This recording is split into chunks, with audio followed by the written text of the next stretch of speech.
Buenas noches, nosotros somos Peers of Down, somos el grupo de música.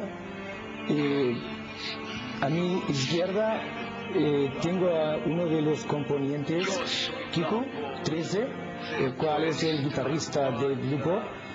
Aparte disponemos también de otro guitarrista, Rafael, y en nuestra formación disponemos también de Marco, el cual toca el teclado y el sintetizador.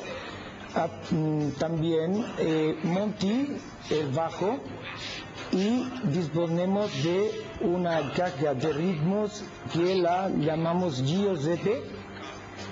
Y esta es pues la formación que tenemos nosotros ahora mismo.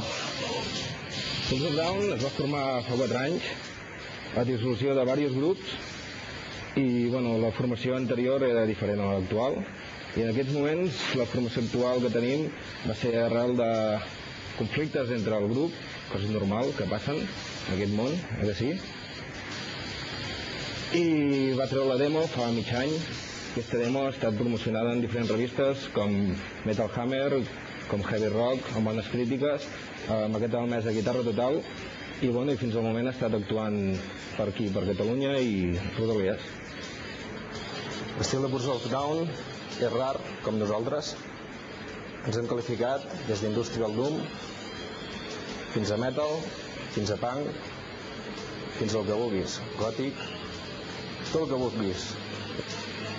Todas las letras de las canciones que componemos son fruto de mi imaginación, son hechos basados en historias de mi país y pueden abarcar desde temas como el amor, las guerras, la soledad de un ser, las cenizas, e incluso tenemos un tema basado en una historia real de mi país.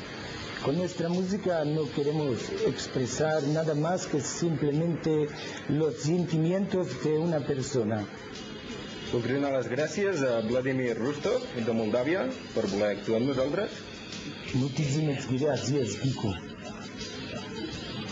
Esperem veure-us a tots el dissabte al concert a l'Ateneu. Serà un bon concert. Gràcies a tots. Tened cuidado, yo soy la voz.